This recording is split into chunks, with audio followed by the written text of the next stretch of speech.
Greetings, citizens! You're now trapped in the nerd cage with your hosts Marq and Jay. We hope you have a smashing good time.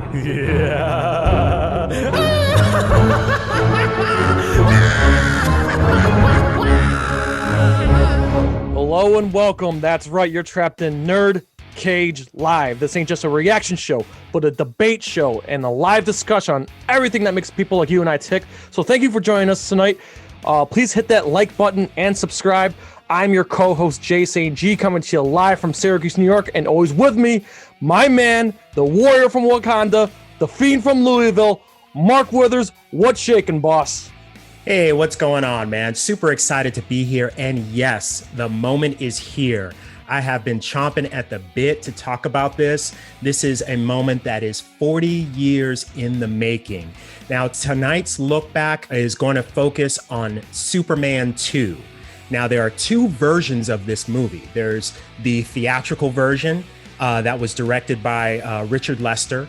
And then there is the now famous Donner cut, which is basically 75% of his directorial footage, along with outtakes and screen tests and everything like that. So I'm 25 years later, too.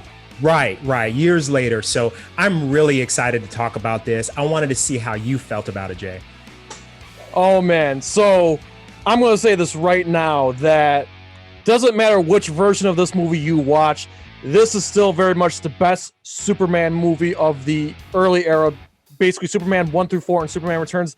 Superman 2 is, my opinion, by far the best one, and probably the more controversial one.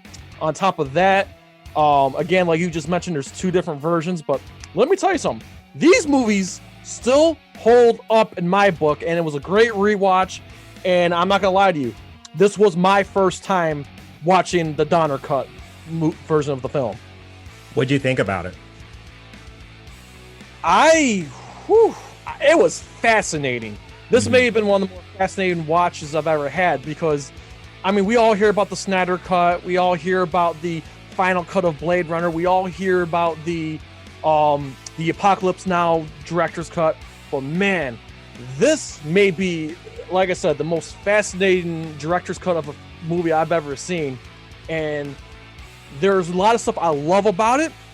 I have a couple of nitpicks, but again, oh my god, anyone who hasn't seen it needs to watch this version. But again, I like both versions, but I have to say that I preferred the Donner cut. Yeah, I'm kind of on the fence about both versions. So there are things that I really enjoy about the theatrical version, the Lester version, mainly because that's the one that I'm most familiar with from my childhood. Yeah. So all the scenes that pop out to me are Richard Lester's work. But the Donner cut, which I wound up seeing years later, when it was released in, I believe, 2006, that had some scenes in it that would have really made the movie so much better, and give it more weight, give it more verisimilitude, if you will. And so there are some parts of the Donner cut that I don't like, where I prefer Lester's version, and then there are parts of the Donner cut that I really felt could have really improved Lester's version. So same here. Found a way to I can't wait to go into it. Together. Right. Yeah. I mean, there's a ton of behind the scenes drama involved with this movie, and we can get into some of that. I think the important thing to note first, right off the bat, is that the sequel, in most cases, you have, your original movie, your part one, and then the sequel is filmed subsequently sometime after. In this case, Alexander and Ilya Salkind, the executive producers, wanted initially for Superman 1 and Superman 2 to be one film. Mm-hmm. So originally it was supposed to be 3 hours long, 3.5 hours long. They wanted it to be this grand epic. And in the middle of filming, they realized that it was a little too ambitious to try to do that. So a decision was made to split those movies into two parts. And Richard Donner had done about 75% of Superman 2 before he really like dug into the first movie. And so a lot of the you know, that's why a lot of the color palette looks the way that it does. There's some very noticeable scenes in Superman 2 where, you know, the main characters are different weights, or they're that's the hair. That's what I was gonna say. The one thing that bothers me in both versions of this movie is Lex Luthor. He gets out of prison. He's bald. Right. And then when he appears at the White House in front of General Zod, he's got a full flat of hair right there, and I'm just like, well, how much time passed by? That's one of my main nitpicks. And again, this is a nitpick. The movie's still fantastic. Right. And again, you know what? We talk about Godfather 2 may be the best sequel of all time. We hear Empire Strikes Back. Why isn't people talking about Superman 2? I feel like Superman 2 may be close up there with the best sequel of all time. Right, and that's something that I was going to mention. I think for me, and I may be biased because I'm a Superman fan, and this movie was imprinted on me literally when I first saw it. I was like 9 years old, and then I've continued to rewatch it over and over, through the years. But in my mind, this is the seminal comic book movie. This is like the quintessential comic book film. Mainly because, this is the first real attempt at like trying to adapt a comic without making too many adjustments, or trying to make it so ridiculous or so campy, kind of like how we saw like the Batman TV series kind of depart from the comic. And so for that reason, I think it's gotta be up there. And I'm like you, I'm not really sure why it's more overlooked than some other comic book movies, or even some, epic films from the 80s. Absolutely. Now, let me ask you something. I mean, let's talk about Richard Donner for a second. I absolutely love The Omen. But at the time, of course, I was born way long after. I was born in the mid-'80s, so like, I have to ask you, from your perspective, Richard Donner was famous for The Omen, and The Omen is an epic horror movie. Still holds up, by the way. But how do you go from The Omen to Superman? Well, there's a really interesting story behind that, and I'm glad that you brought that up, because I did want to talk a little bit about that director search. So at the time that the Salkind family acquired the rights to do Superman, this was like maybe 1976, 1977. There were a lot of rumblings about this being in development, and a lot of directors threw their hat in the ring. And there are two that I want to mention that you'll never, like, when I read this, it blew me away. So there was a young director that approached them that was very interested in doing this movie. He was literally chomping at the bit to do it. And Ilya, the son, approached his father, Alexander, and said, look, there's this guy, I really like his work. I think that he might be really good for this project. And his father, who was familiar with his work, said, well, let's just wait and see how his little fish movie turns out. That fish movie turned out to be Jaws. And Jaws turned out to be a huge hit. So that director was Steven Spielberg. Arguably one of the greatest directors of all time, was almost the director for Superman. Wow. And he was vetoed by the older Salkind. And by the time Spielberg, by the time Jaws had become the big hit that it was, and by the time he basically became a household name, the Salkinds actually really wanted him by that time. But his fee to direct a film had skyrocketed. It had gone like way up. So they were like, no, like, you're out of our range. Another director that wanted to do it was George Lucas.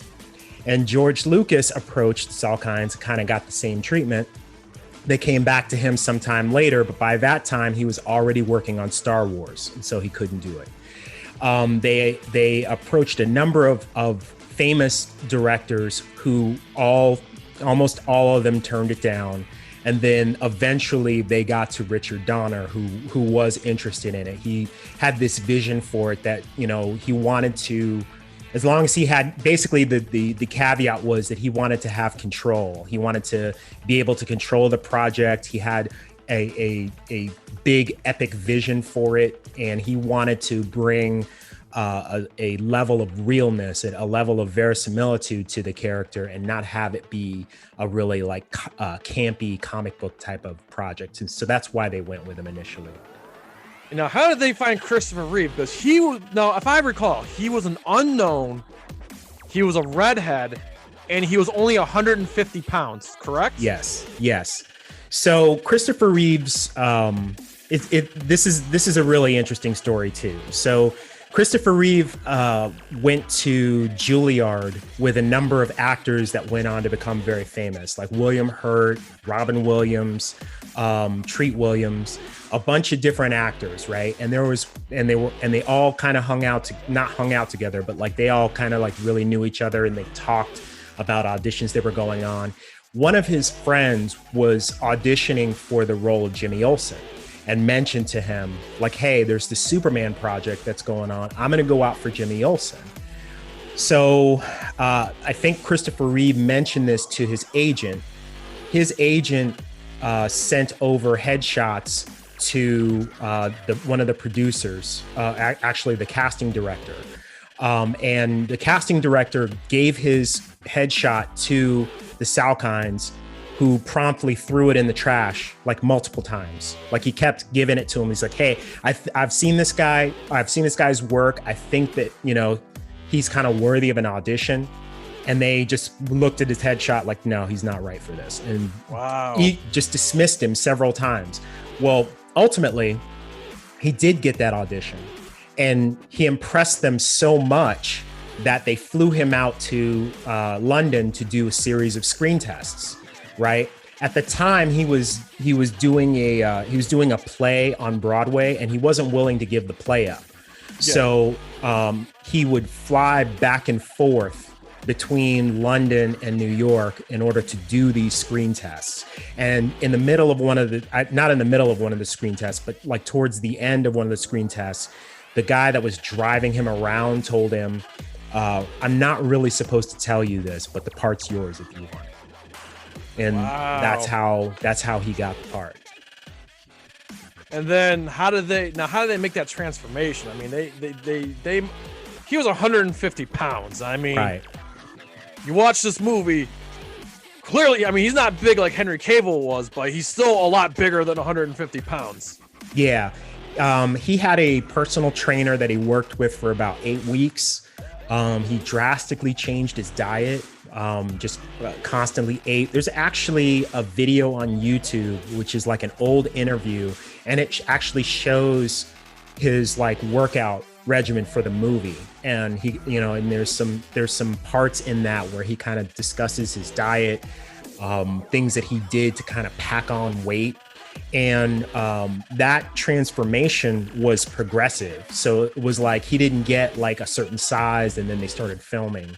Like he was like a certain size, they started filming, and then as the film progressed, he got bigger and bigger and bigger, which is why in certain scenes, if you really look carefully, when he's got the costume on, he does look thinner than other times. Yeah, where he's like bulkier and more cut. Particularly, like most notably, there's a scene in Superman 2 where he flies off like after he's brought Lois to the Fortress of Solitude, and he's like, "Sky's the limit tonight." And he flies to some place to go pick her some exotic flowers.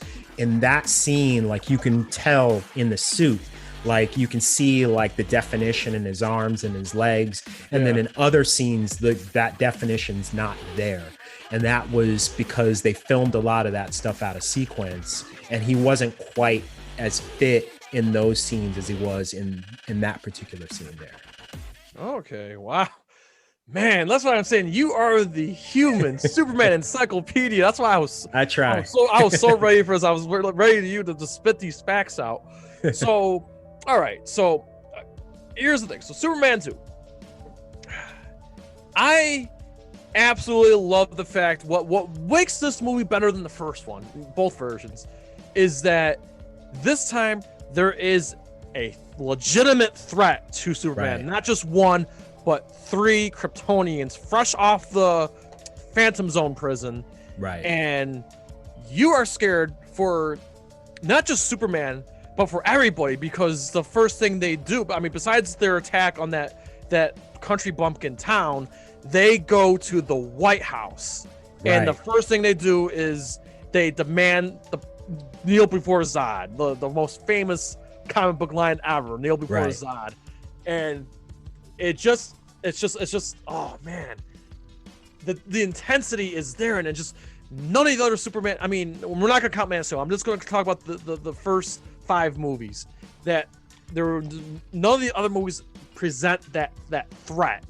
And that's what makes this movie so special, is that there's a legitimate threat for the whole movie, and you feel for Superman, you feel for the country, you fear for everybody at stake, and then Lex Luthor just throws in a wrench into there on top of that, and this is just a recipe for a great movie and a great epic. And then to add on top of that, something that many other movies shamelessly ripped off, especially Spider-Man 2, is Superman gives up his powers. Right. It may be brief, but it was a powerful scene. It really was. And that's why, to me, this is the best. Right. And I agree, specifically with what you just said. So, part of what makes this movie so interesting, a big part, is that it brings up that question, what would it be like if you had a world with Superman in it and the world had come to rely on him, and Superman decides to give up his powers? What happens to the world then? And I think this was a brilliant way to ask that question. It's reminiscent of some of the Silver Age comics, like the Silver Age action comics, where they would have they would pose these weird kind of questions, I really enjoyed it, for that reason. And, I thought that Christopher Reeve particularly, did a good job of bringing that across in his performance, right? Because, even when he's when we think of the Superman character, we think of the dichotomy between Superman and Clark Kent, when he has his glasses on. Mm-hmm. And I think that one of the things that Christopher Reeve was able to figure out was that the Clark Kent thing is just a total disguise. And so when people aren't looking, even though he has the glasses on, he's still Superman. You know what I mean? Yeah. He's still you notice it in certain scenes, when he's with Lois and he's before she finds out his identity, he's kind of playing the goofy, silly, kind of this character. But then when she turns her back, even though she's in the same room, then you see him stand up straight and his face changes and stuff, even when he has the glasses on. So it was interesting to see him with no powers be Clark Kent without pretending to be Clark Kent. And I thought that was a really brilliant performance that maybe I hadn't considered that when I was younger, but as I get older and I start to watch, these performances more closely, I notice little nuances like that. And it just makes me respect Christopher Reeve so much. He was just so good at what he did. Yes, absolutely. And now I gotta talk about this scene, but the diner scene. Right. Okay. He knew his powers was gone. Right. What made him think he could defend himself to that truck driver or whatever? Wait a minute, you knew you gave up your powers, so why are you just trying to start a fight? Why did you initiate that fight? Why did you tell him to step outside? Why didn't you just back up? I mean, what do you got to say about that, Mark? Right. And I thought about that too, but then I thought, well, this is a guy who's been invulnerable his entire life, right? And on the very first night of his vulnerability, he doesn't realize like what he's in for. He doesn't really understand the stakes because he's been able to stand in front of bullets. He's had people punch him in the face before. He doesn't know what pain is. He doesn't know what, he's never bled before. Like when the guy actually like knocks him to the ground and he falls into the glass or whatever, he's like marveling at his own blood. He's like, oh my God. You know what I mean? Like, so I attribute that to him not really understanding the stakes and not really realizing that he's going to actually get hurt. Plus, I think that like, there was an overconfidence, right? Because before that, he never actually had to really like know how to fight, So, for someone who's like never been in a real fight before where you actually have to have skills, like I could see that, that overconfidence happening. You know what I mean? Like if you've never had your butt kicked, you don't really know what to expect. And now let's shift gears to the villains. Mm-hmm. The one thing I love about this is, again, we have 3 great villains. Well, 4 if you include Luther. But I love when they first arrived on Earth after the moon scene. Right. And Zod goes into the pond there, and he's fascinated by what Earth is, and sees that there's a yellow sun, this and that. And then he floats up and starts walking on the pond, and that bystanders is like shocked, like, what did I just see? That's one of the most entertaining scenes where they're learning how to use their powers. And I do got a nitpick in that same scene. I'm sorry, what's the name of the female Kryptonian there? Ursa. Okay. She gets bitten by a snake. Right. How was the snake able to like penetrate her skin? And she's like, ow, like, what? Since she's a Kryptonian, wouldn't she like not feel the snake? Wouldn't the snake just like break its jaw on her, and then of course she zaps it? But like, right. But like, I was just maybe like, how did the snake was able to hurt her, and then she reacted? And I've always had 2 separate theories about that. So my first theory is, like, they mention this a lot in like the comics and in certain like Superman cartoons, certain versions of the cartoon. The full strength of Superman's powers didn't just kind of happen because he immediately came into Earth's atmosphere. Like it took time for him to absorb this yellow sun energy. And so since they've just gotten out of the Phantom Zone and they've just arrived on Earth, their powers are still manifesting, but they're not quite there. And so that's why, like, that's one reason I think that a snake could actually bite her and penetrate her skin, because she probably wasn't at full strength yet. The second theory that I have is that the snake didn't penetrate her skin. It just scared her. Like she was just like, it's a creature she's never seen before, and it attacks her. It's like, whoa. And she just throws it down real fast.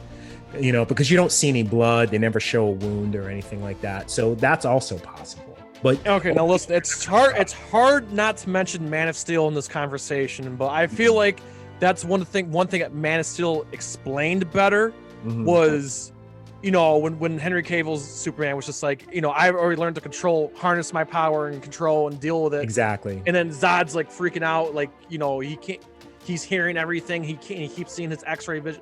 Like, I feel like that's what one thing Man of Steel did. One of many things Man of Steel did excellent was they explained the whole the Kryptonian adjustment on Earth much better in that movie than they did in this movie. Right, but, and if you notice in Man of Steel, like Clark doesn't really, his powers don't manifest as like when he's an infant. Like all this stuff starts to happen to him like during puberty, like when he's kind of like in Smallville, basically. Yeah, like it just like slowly starts to build on him. So I think you're right. Like they did a much better job of explaining it, as opposed to like the original Superman, where he's like a toddler and he's like lifting up up a truck. So he already has like all his abilities and stuff like that. So you're right. Like they didn't really like explain that very well. And I don't know that they necessarily had a plan. It could have just been like a goof in the writing that like nobody thought about. Like, oh, well, Well, keep in mind, we've had years of Superman comics and film and other versions since Superman 2. And, I'm sure, this is still, before these movies, what George Reeves was 20, 30 years before that. Right. So, 1950s. Yeah, so basically, like, there's been you can nitpick this movie because there's been so much more much more Superman material since then. But Right. still, I'm looking at that part like, well, hey, wait a second now. Now we got to talk about the other Kryptonian there. Now, forgive me, he was a boxer, wasn't he? You're talking about the actor that played Nan, Jack O'Halloran? Yes. I think so. Yeah, he was a boxer. I know. Yeah. I wasn't familiar with that fact. I know that he had been in some other stuff like before, like he had acted in other stuff before Superman 2, but I didn't really know much about his history. That's interesting that he was a boxer before that. Yeah, 'cause here's the beauty of Amazon Prime. Pause the movie, see who's on screen, and all the information comes up about the actors on screen. It's a handy little feature if anyone has got Amazon Prime. And that's what I paused it, and then there it was. A former heavyweight boxer fought so and so in the 1960s. I'm like, oh wow, okay. So that's what makes sense why they had him as the big brute of the group, Right. So speaking of big brutes, I forgot to mention this when we talked about Christopher Reeve's training regimen. Yeah. The personal trainer that he hired is David Prowse, who I know that's probably not a name that rings any bells for you because you're not a Star Wars fan, but David Prowse was the person who played Darth Vader. Like James Earl Jones did the voice. But David Prowse was the actor who was actually in the costume. So he was the person who trained Christopher Reeve and got him into shape for the movie. Oh, okay. Yep. Wow, great. Another great fun fact is Mark spitting them facts out, man. I'm trying to remember them all. I'm like, man, like there's a bunch of stuff I learned like a long time ago, and I'm trying to like remember. I'm trying to spit as many things as I can come up with. Yeah. Now another great thing too. Again, the parallels to Man of Steel. It's inevitable to talk about, but I'm a huge fan of epic, destructive scenes. That's why I'm a Toho fan. But man, that scene, it's obviously New York City, but the Battle of Metropolis in Superman 2 still holds up, man. Cars flying everywhere. The Coca-Cola sign getting destroyed. Like, oh my God. That fight still holds up because it's just non-stop action. Cars flying everywhere. The bus sliding across. Superman pushing the bus. Like, oh my God. It's just... I love that fight scene. Me too. And, the fact that it's practical effects. Yes. Like, they didn't have CGI back then. And so to see these things, like, you see Superman fly into like the side of a Coca-Cola truck. You see these explosions. You see like people like skating backwards, like, yep. because of Zod's like super breath and like things yep. like that. Like, these were amazing effects for 1978, 1979, and to see that them must have been the majority of the budget. That had to have been. I know they went over budget a couple of times, and the Salkinds actually had to go to the parent company and negotiate a new deal. I think for the European rights and for the television rights in order to get more money for the movie. And it's funny you mentioned that. Doing my research, this movie was released in Europe and in Australia before America, which is why this is why we're doing the 40th anniversary now, because the American release didn't come until 1981. Correct. But the original release in Europe and Australia was actually 1980. Yeah, they initially wanted to do a simultaneous release, but for whatever reason, they couldn't get that worked out. And so they released it in Europe first, then Asia, then I think maybe South Africa. Like they released it in a bunch of different places first, and then the United States got it last, of all places. You know what I mean? So we got it. Right? We got it. Well, actually, even the UK, it was released in the UK in 1981. I think on Easter of 1981, and then we got it that subsequent summer, like in July. Okay, now going back to the Battle of Metropolis. There's one thing that really bothers me. Please explain to me if maybe I missed something.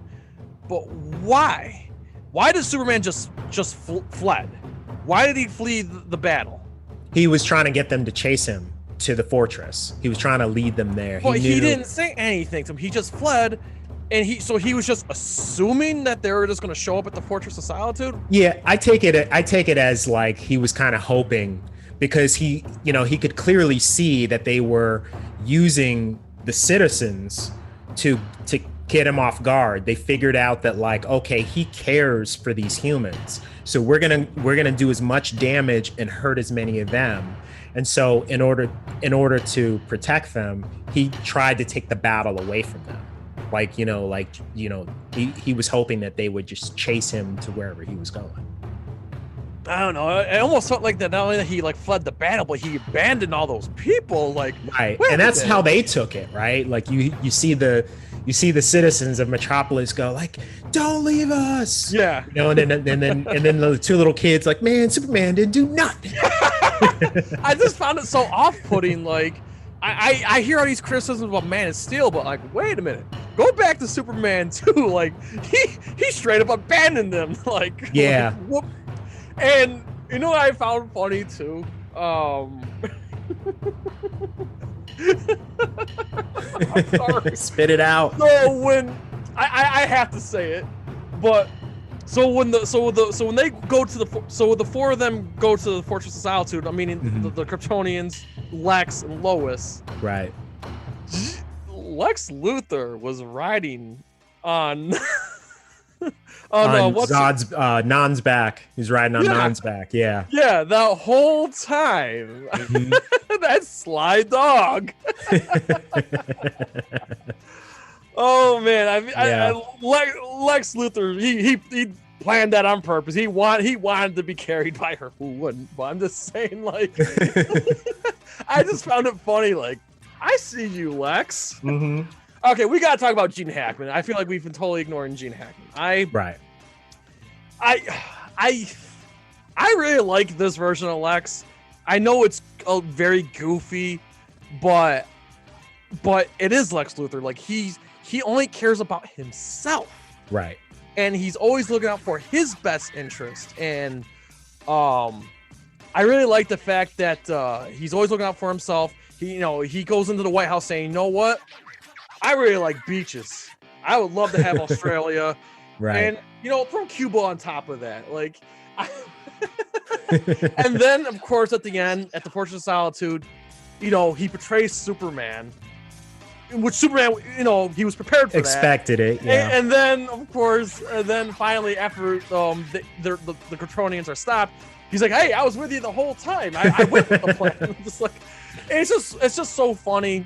Gene Hackman's performance is great because it's just that he's just that sly devil. He's always playing the best cards, and I mean, trust me, I know I still feel like to this day we haven't got a true Lex Luthor. Right. But I do enjoy this version. I really like that he's looking out for himself, and he's gonna go with the best, whoever's got the best hands. Right. So right. Yeah. I think it's interesting to note too that I think it's important to note that Gene Hackman was not the first choice to play Lex Luthor. There were a couple of actors that were offered at first. The first one, I believe, was Paul Newman. Really? Yeah, like if I remember correctly. Wow. It was like they wanted Paul Newman for that part. And then he turned it down numerous times. Like they kept trying to approach him. He's like, no.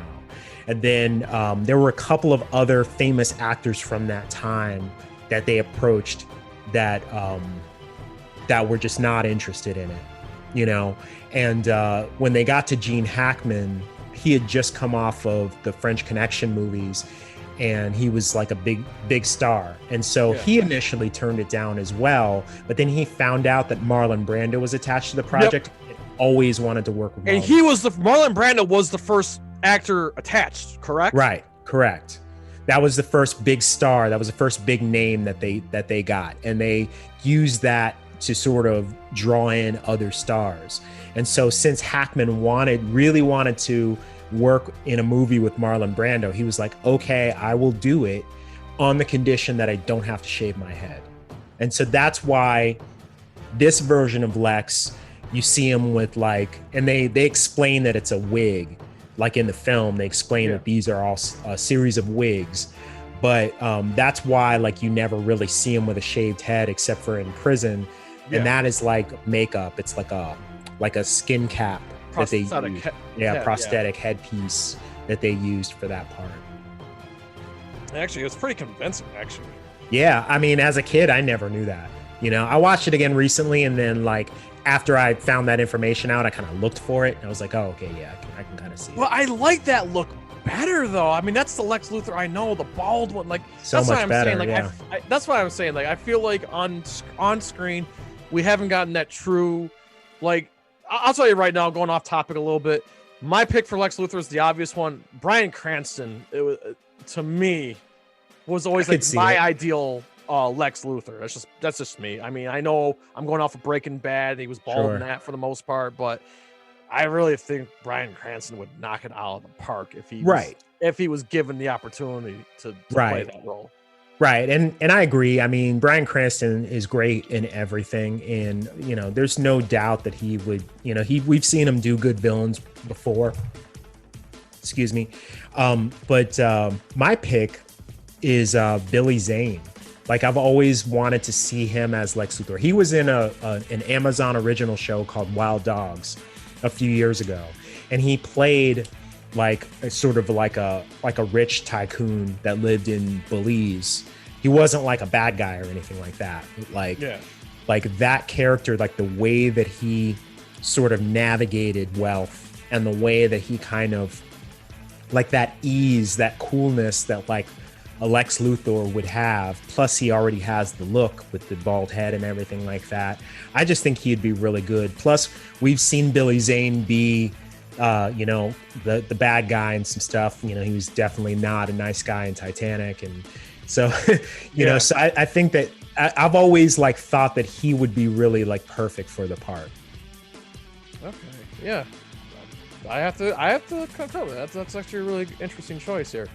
Now, again, I hate bringing up Man of Steel because it's not a Man of Steel look, but it's a Superman 2 look. But the parallels, we can always the parallels are there, and it's hard not to talk about it. So let's talk about the ending, the showdown at the Fortress of Solitude. So everybody was raging when Henry Cavill snapped Zod's neck. Right. But no one talks about Superman and Lois and Superman killed all three of them. Why did not take it back? No, one jumped to his dad. Killed himself, yeah. Okay, Margot Kidder clocked that woman in the face. She falls to her death, and then of course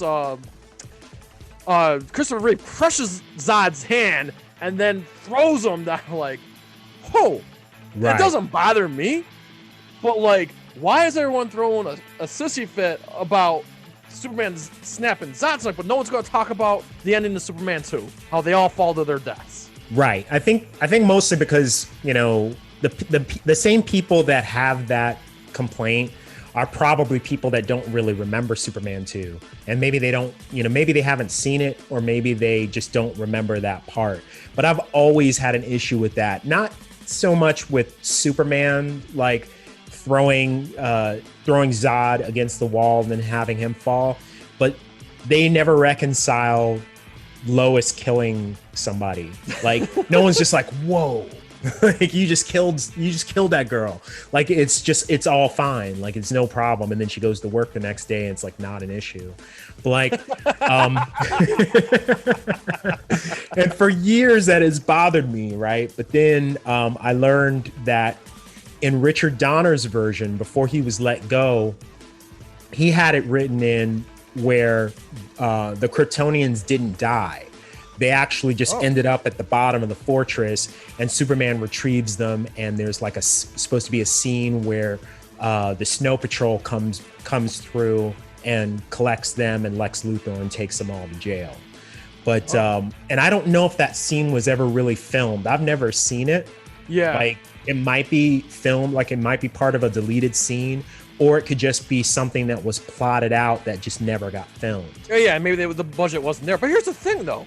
Like, you can listen, there's two cases for it. You could argue saying he had every right to kill them because of all the havoc that they caused. Right.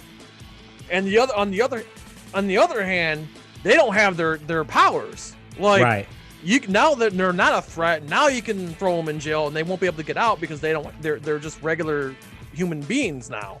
Right. So you got both sides of the argument, but yeah, like I said, I just feel like it's something that no one like complains about. Like you complain about what Henry Cavill did, but you're not gonna complain what Christopher Reeve and Mark Kidder did. Like, come on now. Right, and that was a key part of the discord between the Salkinds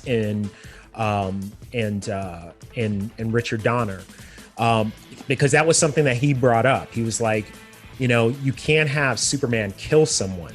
You can't have it even look like he killed somebody, because part of the canon is that he doesn't kill. Like that's against his code. And so you have to explain what happens to these people. They didn't think it was important. And so after he was let go, they naturally didn't put that part in the film. And it turns out that they were right. It really wasn't important because nobody talks about it. Only nerds like me really think about it. Man, Lois Lane killed somebody and it was like not a big deal. To be continued. Ooh, trying to get out of the NerdCage, are ya?